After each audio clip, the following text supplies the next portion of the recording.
carry them, and they halted these attempts using drones. This is the kind of a bloodshed safari of Ukrainian Bandera supporters against civilians. What we saw confirms the hatred of the Zelensky regime.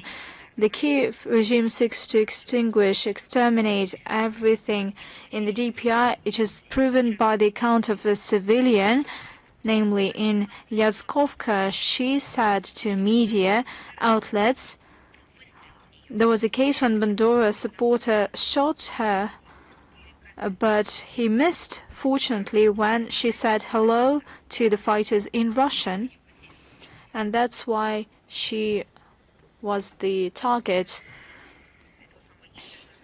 The monster's bullet just whizzed right by her head. The Kherson region. On the 14th of November, Ukrainian attacks in Novovladimivka and Chelykovka wounded 2 persons. On the 17th of November, drones attacked a civilian. On the 18th of November, a mine dropped from a drone, killing a man. And they pay a price for all that. The Russian courts continue to pass sentences to Ukrainian fighters and mercenaries for the crimes in the Kursk region against civilians and Russian servicemen. Lengthy prison terms were given to captive fighters of Ukraine. Roman Petrovsky, Ivan Sharutin, 14 years in prison were given to mercenaries from Colombia and Japan. Manjaboy Pinto Nelson, Esteban, and Takao Toyonaka, they are on an international wanted list. What preceded that? It wasn't just a pretext, it was the foundation on which Ukrainians, West Anglo-Saxons, built this atrocious, bloody massacre. Tomorrow, on the 21st of November, will mark the 12 years since the tragic developments of the so-called Euromaidan in the center of Kiev that led Ukraine to a disaster. Indeed, luckily, this preface to this atrocious tragedy, back in the day it was called a Euromaidan, although they tried to put a different meaning to that. Today we understand the genuine sense. It was another color revolution carried out by the West in order to oust the legitimate authorities. Skilled instigators trained by foreign instructors under lucrative motives that are trivial and stupid, that are designed for people that do not think, that only perceive memes regarding the European life, democracy, freedom of speech, human rights, and fighting against corruption. They took crowds to the street not to participate in peaceful rallies. They played the role of the driving force that turned into bloodshed and putsch. It was refuted and rejected by citizens of other regions of Ukraine. At the same time, this Euromaidan marched through Kiev. And today it would be appropriate to ask a question: what exactly Euromaidan gave to Ukraine and to its people? Did their dream of European integration came true? The answer is clear. It used to be a self-sufficient, industrial and densely populated republic of the former Soviet Union. Now it has turned into an impoverished, extinct territory. It has lost its independence. It is funded by Western colonizers, which define its domestic and foreign policy. And let me call spade a spade. They embezzle money using Ukraine, but after this money laundering, money turned bloody red. It became normal for Ukraine to have large-scale human rights violations, to have discrimination of its citizens on ethnic and linguistic grounds. there is the rampage of corruption, and lawlessness is triumphant. At full swing is the totalitarian repressive machine to oppose dissent, and hardly Ukrainians that took to the streets on the so-called Maidan in November 2013 could imagine the tragic consequences. They paid a high price for their European choice, as they believed back in the day. You know what's the trick? Ukraine has always been part of Europe. It's a part of the continent. It's the European part of the Eurasian space. In literature, in culture, it has always been Europe and its traditions.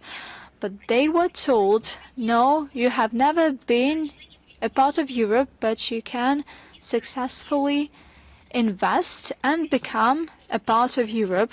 That's what they done. They have invested a great deal of human lives. Moving on to the current developments, and let us call a spade a spade. These are the repercussions of Euromaidan. It's not about a corruption scandal, corruption case, not at all. These are repercussions of the destroyed statehood of Ukraine through external governance, uncontrolled flow of money and weapons, and lack of any accountability under any modalities.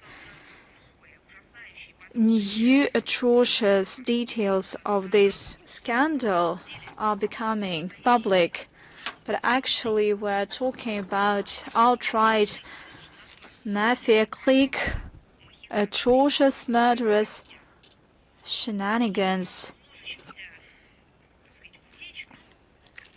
Due to many leaks, embezzlers on the Bankovo Street use quite sophisticated models of seizing funds of their allies. There is a great deal of materials that were made public, and they give food for thought. We're talking about huge money laundering by purchasing Western-sponsored drones at the exorbitant prices. The majority of these drones are destroyed by Russian air defense, and pocketing the money of sponsors that are sent to rebuild the damaged energy infrastructure, but actually they end up in private accounts. The funding for weapons and energy flow into the same hands. Now Zelensky and his partners in crime try to make excuses. Traditionally, surprising as it may seem, they blame everything on the Kremlin. That's the one who is to blame. However, rank-and-file Ukrainians do not buy it. And we wanted it to happen much earlier, but it's best to have it now than never. According to the opinion polls, 73 respondents believe that the corruption has increased significantly over the past 4 years. We're talking about 4 years of war.